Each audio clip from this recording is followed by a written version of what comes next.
تو اصل مبارکباد کی مستحق تو وہ بیٹی ہے اور وہ بیٹی نمبر آپ کے جتنے بھی آئے ہوں ہے۔ آج کی اس ویڈیو کے اندر میں آپ کو یہ بات بتاؤں گا کہ وہ بچے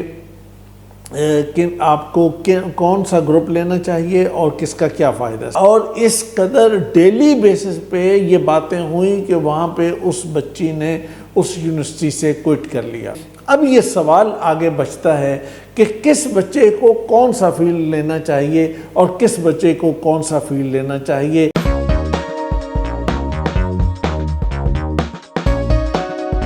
بسم اللہ الرحمن الرحیم۔ میٹرک کا رزلٹ آیا اور پورے ملک میں ماشاءاللہ سے لاکھوں بچے جو ہیں وہ میٹرک کا ایگزام پاس کر گئے۔ تو میں اس موقع پہ سب سے پہلے تو میں ان والدین کو بھی مبارکباد دیتا ہوں جن کے بچوں نے میٹرک پاس کر لیا، او لیول پاس کر لیا، اور ان اساتذہ کو بھی مبارکباد دیتا ہوں کہ جنہوں نے بہت محنت کی اور ان کے اسٹوڈنٹس جو ہیں وہ پاس ہو گئے، اور ان کالجز کو بھی مبارکباد دیتا ہوں کہ جن کالجز نے محنت کروائی اور انہوں نے بہت اچھا رزلٹ دیا اور اس میں محنت سے ایک اپنا نام بنایا اور اپنا اس چیز کو۔ لیکن سب سے زیادہ مبارکباد کے مستحق تو میرے وہ بچے ہیں جنہوں نے دن رات محنت کی، اور جنہوں نے اتنی زیادہ محنت کی کہ وہ ان کی راتیں، ان کی صبحیں، ان کی شامیں، کبھی اسکول، کبھی کالج، کبھی اکیڈمی، کبھی کہاں آنے اور جانے میں، کبھی پڑھنے اور پڑھانے میں، کبھی یاد کرنے میں، کبھی ٹیسٹوں میں، کبھی جناب مختلف جو یعنی فل لینتھ پیپر ہوتے ہیں FLPs وغیرہ، تو یہ سارا جو سسٹم چلتا رہا تو یہ سارا کرتا تو میرا بیٹا ہی رہا، میری بیٹی یہ سارے کام کرتی رہی۔ تو اصل مبارکباد کی مستحق تو وہ بیٹی ہے اور وہ بیٹا ہے جس نے یہ ساری محنت کی۔ تو میرے عزیز بچوں، آپ نے یہ محنت کی، اللہ تعالیٰ نے آپ کو اس کا پھل دیا اور آپ کامیاب ٹھہرے، تو آپ مبارکباد کے مستحق ہیں۔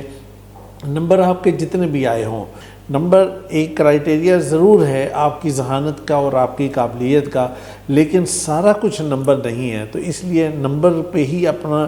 فوکس رکھ کے اور اچھے بھلے نمبر لے کے اور اچھی بھلی کارکردگی دکھا کے بھی آنکھوں میں آنسو لانا، آنکھوں کو سرخ کر لینا، یہ بیٹا اچھی بات نہیں ہے۔ تو ایسا کام نہیں کرنا چاہیے۔ میں نے اخباروں میں کچھ خبریں پڑھی ہیں اس طرح کی، تو اس لیے، اور ویسے بھی میں چونکہ کونسلنگ میرا کام ہے تو بچے بھی اور بچوں کے والدین بھی رابطہ بھی کرتے ہیں، باتیں بھی کرتے ہیں۔ تو بیٹا اپنی خوشی کو خوشی بنائیے، اللہ نے آپ کو اچھے نمبر دیے ہیں۔ اگر 2-4 نمبر آپ کی ایکسپیکٹیشن سے کم آئے ہیں تو اس پہ بھی پریشان ہونے اور گھبرانے کی ضرورت نہیں ہے۔ زندگی کے بڑے مقابلے پڑے ہیں، زندگی کے بڑے امتحان پڑے ہیں، تو انشاءاللہ یہ کسر وہاں پہ پوری ہو جائے گی اور اس میں پھر آپ آگے نکل جائیں گے۔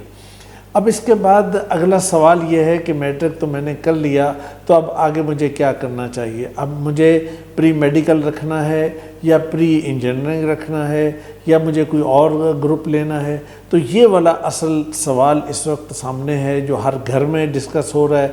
ہر بچے کے ذہن میں ڈسکس ہو رہا ہے، اور ٹیچرز بھی مختلف مشورے دے رہے ہیں، اور جو دائیں بائیں والے ہمارے معاشرے میں جیسی عادت ہے کہ کسی صاحب کو کسی کی عادت کرنے جائیں تو وہاں پہ کسی بات کا اگر پتہ نہ بھی ہو، میڈیکل سے کوئی تعلق واسطہ نہ بھی ہو، تو ہم وہاں پہ مشورہ دینے سے بالکل جو ہے نا ہم باز نہیں آتے اور صبر نہیں کرتے کہ یہ میرا کام نہیں ہے، تو یہ میں مشورہ نہیں، تو میں وہاں پہ یہ ضرور کہوں گا کہ فلاں گولی کھانے سے اور فلاں دوائی کھانے سے اور فلاں ہومیو کھانے سے اور فلاں یہ کرنے سے یہ بڑا فائدہ ہو جاتا ہے، آپ بھی ذرا کر کے دیکھ لیں، اس سے کیا حرج ہے۔ لیکن بیٹا زندگی کا معاملہ ایسا نہیں ہے۔ زندگی کا کریئر نہ تو وہ کھانے کا وہ بوفے ہے کہ وہاں پہ مختلف ڈشز لگی ہیں تو آج آپ نے یہ چکھ لی، کل آپ نے یہ چکھ لی، پرسوں آپ نے یہ چکھ لی۔ کریئر کے معاملے میں، زندگی کے معاملے میں ایسے کام نہیں چلتے، اور نہ ہی یہ وہ والا معاملہ ہے کہ ابھی آپ کہیں کہ اچھا بھئی کسی نے فلانے نے مجھے کہہ دیا تو میں نے یہ کر لیا تو اب اس میں کیا فرق پڑ جائے گا۔ میں نے اگر اس کی اپنے چچا کی، اپنے تایا کی، اپنے پھپھو کی، اپنی خالہ کی بات مان لی تو کیا حرج ہے؟ نہیں، حرج ہے۔ آپ کو وہی کرنا چاہیے کہ جو آپ کرنے کے لیے بنائے گئے ہیں، جس کے لیے اللہ نے آپ کو بنا کر اس دنیا میں بھیجا ہے، وہی آپ کو کیجیے۔ اب میں آپ کو یہ بات بتاتا ہوں کہ آپ کے سامنے میٹرک کے بعد آپشنز جو ہیں، مطلب گروپس کی صورت میں وہ کیا ہیں، اور کسی بھی گروپ کو لینے کی صورت میں پھر اس کے فوائد کیا ہوں گے اور اس کا نفع اور نقصان کی بیلنس شیٹ کیا بنتی ہے، ہم اس بات پہ تھوڑی سی ہم بات کریں گے۔ اچھا، اس میں اگر آپ دیکھیں تو سب سے پہلا تو یہ ہے کہ بچوں کے سامنے یہ ہوتا ہے کہ پری میڈیکل ایک گروپ ہے، دوسرا پری انجینئرنگ کا ایک گروپ ہے، تیسرا گروپ جو ہے وہ ایف اے کا ہے، اور چوتھا گروپ جو ہے وہ جنرل سائنس کا ہے، پانچواں گروپ جو ہے وہ آئی سی ایس یعنی کمپیوٹر سائنسز کا ہے، اور چھٹا گروپ جو ہے وہ ایک ڈپلومہ ہوتا ہے ڈی اے ای جسے کہتے ہیں، تو یہ وہ والا گروپ ہے۔ اب سوال یہ ہے کہ کس کو کس گروپ کی طرف جانا چاہیے اور کس گروپ کا کیا فائدہ ہے۔ آج کی اس ویڈیو کے اندر میں آپ کو یہ بات بتاؤں گا کہ وہ بچے کہ آپ کو کون سا گروپ لینا چاہیے اور کس کا کیا فائدہ ہے۔ سب سے پہلی چیز اگر ہم دیکھیں اس بات کو کہ اگر آپ فرض کیا پری میڈیکل لیتے ہیں تو پھر کیا ہوگا۔ پری میڈیکل لینے کا مطلب یہ ہے کہ آگے آپ کے پاس جو پاتھ بنے گا اس میں سب سے پہلے تو medical sciences, allied health sciences, یہ پورا فیلڈ ہے کہ جس کے اندر ایک بہت بڑی تعداد ہے مضامین کی، سبجیکٹس کی، بی ایس پروگرام آگے ہوتے ہیں، تو آپ اس میں جا سکیں گے، آپ اس کے لیے ایلیجیبل ہو جائیں گے۔ دوسری چیز یہ ہے کہ آپ کے پاس ایگریکلچر کا فیلڈ ہے کہ آپ ایگریکلچر میں جائیں، ایگریکلچر سائنسز میں آپ جاتے ہیں تو اس میں ایڈمیشن تو آپ کا ایگریکلچر میں ہوتا ہے، لیکن اس کی ایٹ دا اینڈ جو اسپیشلائزیشنز ہیں وہ تقریباً 22 کے قریب ہیں، یعنی مور دین 20 آپ کہہ سکتے ہیں۔ تو مور دین 20 فیلڈ جو ہے وہ ایگریکلچر کے بھی بن جاتے ہیں کہ جس کے اندر جا کے آپ اپنے لیے ایک اچھا فیلڈ، اور یہ ایگریکلچر صرف ہل ول چلانا اور کاشت کرنا اور یہ وہ کام نہیں ہے، بلکہ یہ ایک بہت سائنٹیفک اور ہائی ٹیک فیلڈ ہے کہ جس کے اندر آپ جاتے ہیں تو آپ کی جابز بھی بہت اچھی ہیں، آپ کی سیلری پیکیج بھی بہت اچھا ہے، اور آپ اگر اس کا ٹیسٹ رکھتے ہوں تو وہ ٹیسٹ بھی بہت اچھا ہے، اور ہر طرح کا اسٹوڈنٹ وہاں پہ جا سکتا ہے، اس کے لیے گنجائش موجود ہے اور سبجیکٹس کی ورائٹی بھی موجود ہے، تو لہٰذا آپ یہ کام اس میں بھی ہو سکتا ہے۔ تیسری چیز یہ ہے کہ آپ کے پاس بیالوجی کا فیلڈ بنتا ہے۔ اچھا، بیالوجی کا جو فیلڈ ہے، پیور بیالوجی، آرگینک بیالوجی جس کو ہم کہتے ہیں، تو اس میں بھی ایک لمبی ایک نمبر آف فیلڈز ہیں، نمبر آف پروگرامز ہیں جس کے اندر آپ جا سکتے ہیں۔ مثلا پیور بیالوجی میں آپ جا سکتے ہیں، یا زوالو میں جا سکتے ہیں، یا آپ باٹنی میں جا سکتے ہیں، مائکرو بیالوجی میں جا سکتے ہیں، مائیکالوجی میں جا سکتے ہیں، بایو ٹیکنالوجی میں جا سکتے ہیں، بایو کیمسٹری میں جا سکتے ہیں وغیرہ، اور فارمیسی وغیرہ، یہ جتنے فیلڈز ہیں ان سارے فیلڈز کے اندر آپ ایلیجیبل ہو جاتے ہیں اور آگے آپ کے لیے راستے کھلے ہیں۔ اس کے بعد ایک اور فیلڈ ہوتا ہے، وہ ہے کیمسٹری کا، کہ آپ کیمسٹری کے فیلڈ میں بھی آپ جائیں گے تو کیمسٹری کے فیلڈ میں بھی آپ کے لیے ایک بہت بڑا آپشن موجود ہے، اور اس میں آپ وہاں پہ جا کے آگے آپ کے لیے ریسرچ کا، آپ کے لیے ٹیچنگ کا، آپ کے لیے کیمسٹری کی فیلڈ کے اندر اپلیکیشن کا بھی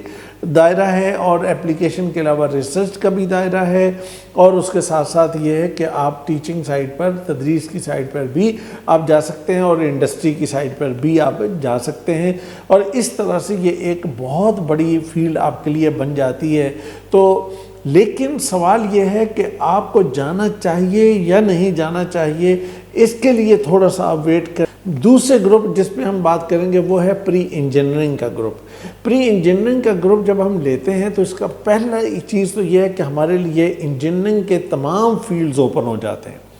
مثلا پاکستان میں اس وقت تقریباً مور دین 60 جو ہیں وہ پاکستان انجینئرنگ کونسل سے ریکگنائز فیلڈ ہیں، تو آپ ان کے اندر آپ جا سکتے ہیں، اور بنیادی طور پہ تو وہی 5 ہی فیلڈز ہیں کہ جو ایک زمانے میں سے چلے آ رہے ہیں: civil engineering, mechanical engineering, electrical engineering, chemical engineering, اور کچھ دوسرے۔ تو یہ جو فیلڈز ہیں بیسک فیلڈ کہلاتے ہیں، اور باقی جتنے فیلڈز بنے ہیں وہ سارے انہی میں سے ہی نکلے ہیں۔ اب ان میں سے مختلف کی اپنے اپنے گروپ بن گئے ہیں کہ مثلا سول سے نکل کے سول کے کوئی 10-12 بن گئے، میکینیکل کے 10-12 بن گئے، الیکٹریکل کے بن گئے، الیکٹرانکس کے بن گئے، پھر اسی طرح آپ کے کیمیکل کے بہت سارے فیلڈز بن گئے۔ تو یہ جو ڈیفرنٹ فیلڈز بن جاتے ہیں تو یہ سارے انجینئرنگ کے فیلڈز ہیں، آپ ان سب میں جا سکتے ہیں، لیکن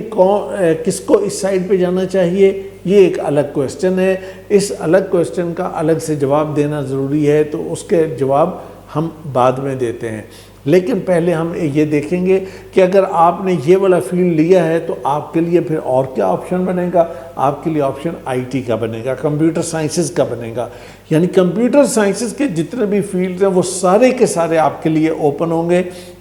وہ کسی بھی نام سے ہوں، وہ کسی بھی طرح سے ہوں، سارے فیلڈز وہ آپ کے لیے موجود ہیں اور اس میں آپ جا سکتے ہیں اور اس میں آپ کے لیے پاسبلٹی موجود ہے۔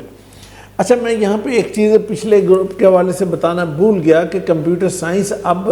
اس طرح سے ہو گیا ہے کہ آپ نے کچھ بھی کیا پڑھا ہو تو اس کی بیس پہ آپ آگے کمپیوٹر سائنسز میں جا سکتے ہیں۔ بس اگر کسی نے میتھ اگر نہیں پڑھی تو اس کو وہ ایڈیشنل کورس یا وہ چیز پڑھائیں گے، لیکن یہ پھر بھی ڈیپینڈ کرے گا اس یونیورسٹی پر کہ جس یونیورسٹی میں آپ داخلہ لے رہے ہیں، اگر وہ آفر کرے، اگر وہ الاؤ کرے تو آپ جا سکتے ہیں۔ لیکن وہ جو پہلے ایک بات ہوتی تھی نا کہ بھائی ان سب کے لیے بین ہے، یہ جا ہی نہیں سکتے، وہ اب بات ختم ہو گئی۔ اب اس کے بعد اگر آپ نے پری انجینئرنگ لیا ہے تو انجینئرنگ اور آئی ٹی کے بعد پھر آپ کے پاس آپشن ہے کہ آپ فزکس میں چلے جائیں، کہ فزکس کی جتنی فیلڈز ہیں آپ ان میں جا سکتے ہیں، میتھ کی جتنی فیلڈز ہیں آپ ان میں جا سکتے ہیں، اسٹیٹ کی جتنی فیلڈ ہیں ان میں جا سکتے ہیں، اکاؤنٹنگ کی جتنی فیلڈز ہیں آپ ان میں جا سکتے ہیں، کامرس کی جتنی فیلڈز ہیں آپ ان میں جا سکتے ہیں۔ تو ہر ایک کی آگے بہت بی ایس پروگرامز ہیں، تو میں تو اس ٹائپ کی بتا رہا ہوں نا، تو ٹائپ کے اندر بہت سارے پروگرامز ہیں، آپ ان سارے پروگرامز میں جا سکتے ہیں۔ اور پھر ایک اور فیلڈ ہوتا ہے سوشل سائنسز کا۔ سوشل سائنسز کا مزہ یہ ہے کہ آپ نے پری میڈیکل کیا ہے، پری انجینئرنگ کیا ہے، آئی سی ایس کیا ہے، یا آپ نے ایف اے کیا ہے، آپ نے کچھ بھی کیا ہے، آپ آگے چلے جائیں گے، آپ کے لیے راستہ اوپن ہے، آپ جا سکتے ہیں، کوئی ایسا مسئلہ نہیں۔ اچھا، اب ایک تیسرا گروپ جس پہ ہم بات کرنا چاہیں گے وہ ہے جنرل سائنس کا۔ جنرل سائنس کا مطلب ہے کہ اسٹیٹ میتھ اکنامکس، کہ اگر آپ اسٹیٹ میتھ اکنامکس لیتے ہیں تو اس میں سب سے پہلا اور بہترین آپشن آپ کے لیے تو ہوتا ہے بی بی اے سائڈ کا، کہ آپ بزنس ایڈمنسٹریشن کی سائڈ پہ جاتے ہیں اور وہاں پہ جا کے آپ اپنے لیے بہترین آپ کے لیے آپشن وہاں پہ موجود ہوتے ہیں۔ اس کے ساتھ ساتھ آپ کے پاس یہ کمپیوٹر کا آپشن بھی موجود ہے، آئی ٹی کا آپشن موجود ہے، سوشل سائنسز کا آپشن موجود ہے، کامرس کا آپشن موجود ہے۔ یہ سارے آپشنز آپ کو مل جائیں گے اور آپ کو آپ کی سکرین پہ ویسے یہ آپ کو دکھا بھی رہے ہوں گے، تو وہ آپ اس کو نوٹ بھی کر سکتے ہیں۔ اب آتے ہیں وہ آپشن کہ جو ان ساروں سے بڑا آپشن ہے، وہ ہے ایف اے کا، جس کی طرف جلدی سے کچھ جانے کو تیار نہیں ہوتا، لیکن الٹیمیٹلی اگر مارکس کا، میرٹ کا یا کوئی معاملہ سیٹ نہ ہو تو پھر جانا پڑتا ہے اور بچے ایڈمیشن لیتے ہیں، اور کالجز کے اندر بہت بڑا نمبر جو ہے وہ ایف اے والوں کا ہوتا ہے، اور ایف اے والوں کو سمجھا جاتا ہے کہ یہ سارے نالائق اسٹوڈنٹ ہیں۔ مجھے یہ بات آج تک نہیں سمجھ آئی یہ کیوں سمجھا جاتا ہے۔ مثلا دنیا کی جو بڑی یونیورسٹیز ہیں، فار ایگزامپل ہارورڈ ہے امریکہ میں، کیمبرج ہے یو کے میں، آکسفورڈ ہے یو کے میں، یا اس کے علاوہ اور بہت ساری یونیورسٹیز، اگر آپ وہاں پہ دیکھیں تو سوشل سائنسز والے اسٹوڈنٹس جو ہیں ان کی تعداد بھی زیادہ ہے اور ان کا میرٹ بھی زیادہ ہے۔ یعنی جتنے بھی ڈیولپڈ کنٹریز اگر ہوں گے، اگر آپ ان کی طرف جائیں تو وہاں پہ آپ کو یہ چیز ملے گی اور وہاں پہ بہترین طریقے سے کر رہے ہو۔ اب اس کے بعد ایک اور چیز آپ کو بتاؤں کہ یہاں پہ ہمارے پاکستان کے اندر جو بچے اے لیول او لیول سائٹ پر جاتے ہیں ان میں بھی ایک بڑا نمبر جو ہوتا ہے وہ سوشل سائنسز میں جاتا ہے، وہ سائنسز میں نہیں جا رہا ہوتا۔ اچھا بھئی کیوں؟ کیا ان کے پاس پیسے کا پرابلم ہے؟ کیا ان کے پاس آگے پڑھنے کا پرابلم ہے؟ کیا ان کے پاس کوئی اور چیز ایشو ہے؟ ایشو یہ نہیں ہے، ایشو دراصل یہاں کا ہے، ایشو یہاں کے بات کو سمجھنے کا ہے۔ ہوتا یہ ہے کہ جو سوشل سائنسز کے اسٹوڈنٹس ہیں یہ سارے لیڈ کرنے والے لوگ ہوتے ہیں، یہ سبجیکٹس ایسے ہیں کہ جس کو پڑھ کر لوگ ہمیشہ قیادت کرتے ہیں۔ فار ایگزامپل آپ کا آرمی چیف کون ہے؟ وہ آپ کا سوشل سائنسز کا بندہ ہے۔ آپ کا یہاں پر چیف جسٹس کون ہے؟ وہ سوشل سائنسز کا بندہ ہے، وہ سوشل سائنسز کا آدمی ہے۔ آپ کا پرائم منسٹر کون ہے اور اس کی جتنی بھی جاب ہے، جتنا بھی کام ہے، وہ کیا ہے؟ وہ سوشل سائنسز کا ہے۔ اسی طرح آپ کے جتنے منسٹرز ہیں جو پورا نظام چلانے والے ہیں، وہ کیا ہیں، وہ بھی سوشل سائنسز کے۔ یہ CSS کرنے والے لوگ، یہ جتنے بھی مختلف AC DC سارے یہ لوگ بنتے ہیں، یہ سارا فیلڈ سوشل سائنسز کا ہے۔ اب آپ یہ دیکھیں کہ اگر آپ سوشل سائنسز کے اندر وہ بچے اگر جائیں گے کہ جو بہت قابل نہیں ہیں، جن کے نمبر کم آتے ہیں، یا جو سوسائٹی کے اندر بہت اچھی پوزیشن والے لوگ نہیں ہیں، تو اس کا سیدھا مطلب ہے کہ یہ والی جو جگہیں ہیں، اچھی جگہیں اور بڑی چمکتی دھمکتی جگہیں، وہ ہم کسی اور کے لیے چھوڑ رہے ہیں۔ تو جب ہم کسی اور کے لیے چھوڑیں گے تو جو بچہ کسی اور جگہ سے پڑھ کے آئے گا اور وہ وہاں پہ آ کے بیٹھے گا تو الٹیمیٹلی آرڈر اس کا چلے گا، آپ چاہیں یا نہ چاہیں، آپ کو پسند آئے یا نہ آئے، آرڈر اسی کا ماننا پڑے گا، پالیسی اسی کی چلے گی، بات اسی کی چلے گی، اس لیے کہ یہ کام اس کا ہے، یہ کام سائنس والے کا نہیں ہے، میڈیکل والے کا نہیں ہے، یہ کسی انجینئرنگ والے کا نہیں ہے، یہ ایگریکلچر والے کا بھی نہیں ہے۔ تو اس لیے سوشل سائنسز کو کبھی بھی ہلکا نہ سمجھیں، FA کرنے والے کو کبھی بھی ہلکا نہ سمجھیں، بلکہ یہ کہ FA کرنے والے، کوئی اچھا سٹوڈنٹ اگر FA میں جائے تو اس کی قدر کرنی چاہیے۔ مجھے بڑا افسوس ہوا اس بات پر کہ ایک یونیورسٹی کے اندر ایک بچی نے میرے کہنے پر سوشل سائنسز کا سبجیکٹ لے لیا، تو ٹیچر نے اس کو اتنا تنگ کیا، ٹیچرز نے، کہ تمہارے اتنے اچھے نمبر ہیں، تم تو وہاں جاؤ اور جا کے میڈیکل کرو، تم انجینئرنگ میں جا سکتی ہو، تم فلانا کر سکتی ہو فلانا۔ اور اس قدر ڈیلی بیسس پہ یہ باتیں ہوئیں کہ وہاں پہ اس بچی نے اس یونیورسٹی سے کوئٹ کر لیا۔ یہ رویہ خطرناک رویہ ہے، یہ رویہ ہمارے ملک کو تباہ کرنے والا رویہ ہے، تو لہٰذا اس سے بچنے کی ضرورت ہے۔ اور اس کے بعد یہ ہے کہ اس سوشل سائنسز کا جو اپلیکیشن ہے، جاب مارکیٹ ہے، یا اس میں گنجائش جو ہے وہ بہت زیادہ ہے، بس اس میں محنت بھی اتنی کرنی پڑتی ہے، لیکن افسوس یہ ہے کہ لوگ اس میں محنت نہیں کرتے اور لوگ سمجھتے ہیں کہ یہ شاید ایسے ہی کام ہو جائے گا، ایسے کام نہیں ہوتا۔ اب اس کے بعد ایک اور فیلڈ ہے ICS، کمپیوٹر سائنسز والا۔ اچھا، ICS میں یہ ہوتا ہے کہ بعض لوگ کیمسٹری چھوڑتے ہیں اور بعض لوگ کیمسٹری اور فزکس دونوں چھوڑ دیتے ہیں۔ میرا مشورہ یہ ہوگا کہ آپ کیمسٹری کی جگہ پہ کمپیوٹر سائنس لے لیں، لیکن فزکس کو آپ نہ چھوڑیں، فزکس کو اپنے ساتھ رکھیں۔ لوگ کرتے ہیں کہ بھئی فزکس کو چھوڑ کے بھی سٹیٹ لے لیتے ہیں، یا فزکس کو چھوڑ کے کوئی اور سبجیکٹ رکھ لیا، وہ اس میں کوئی بہت بڑا ایشو نہیں ہے، لیکن جو اگر آپ نے آگے کے معاملے میں ڈیسائیڈ کر لیا ہے کہ میں نے ادھر جانا ہے کمپیوٹر سائنس کی فیلڈ میں، تو پھر اس کا مطلب یہ ہے کہ آپ کو اس کے مطابق یہ کام کرنا چاہیے اور اس کے مطابق آگے جانا چاہیے۔ لہٰذا میں آپ کو یہ مشورہ دوں گا کہ آپ اس بات کا خیال رکھیے اور اپنے لیے ٹھیک فیصلہ کیجیے۔ اور آخری پوائنٹ وہ ہے DAE کا۔ آج کل دنیا بہت مشورے دیتی ہے کہ سکل سیکھو، کوئی کہتا ہے کہ فلانا سکل سیکھو، میں بھی کہتا ہوں کہ سکل سیکھنے میں حرج نہیں ہے،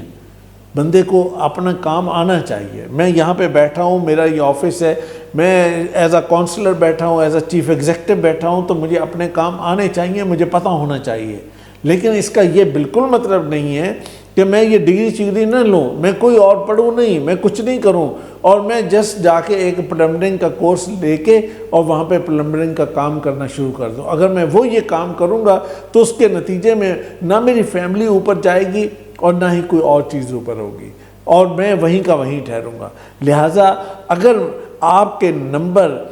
یعنی 60% سے اوپر ہیں تو پھر آپ کو DAE کی سائڈ پہ نہیں جانا چاہیے۔ اگر آپ 55 والے ہیں ہاں تو ٹھیک ہے، پھر آپ جا سکتے ہیں۔ اگر اس کے ساتھ آپ کا فیملی کنسرن ہے، اس کے ساتھ آپ کے اور مسائل ہیں اور چیزیں ہیں، تو پھر آپ جا سکتے ہیں۔ لیکن اگر آپ کے مارکس 55 سے اوپر یعنی 60% فرسٹ ڈویژن سے اوپر ہیں تو پھر آپ کو ادھر نہیں جانا، پھر آپ کو ڈگری کرنی ہے، بیچلر کرنا ہے، باقاعدہ ڈگری کرنی ہے، مشکل ٹائم گزارنا ہے، برداشت کرنا ہے، سائیکالرشپ لیا جا سکتا ہے، ہیلپ لی جا سکتی ہے، یہ سارے کام کیے جا سکتے ہیں، اس لیے کہ الٹیمیٹلی آپ کا خاندان اور آپ کی جگہ بہت آگے چلی جائے گی۔ تو یہ میں نے آج آپ کو جو چیز بتائی کہ یہ وہ میٹرک کے بعد یہ وہ سارے فیلڈز ہیں کہ جس کے اندر آپ جا سکتے ہیں۔ اب یہ سوال آگے بچتا ہے کہ کہ کس بچے کو کون سا فیلڈ لینا چاہیے اور کس بچے کو کون سا فیلڈ لینا چاہیے۔ ہاں، اس کے لیے میں آپ کو آج دوسری ویڈیو کے اندر بتاتا ہوں۔ اب تک کے لیے اتنا ہی۔ اللہ آپ کو خوش رکھے، اور ہم دوسری ویڈیو میں ملتے ہیں کہ جس میں آپ کو بتاؤں گا کہ بچوں کے اندر کون سی کوالٹیز ہوں تو اس کو کدھر جانا چاہیے، اور کون سی کوالٹیز ہوں تو کدھر جانا چاہیے۔ بہت شکریہ۔ السلام علیکم۔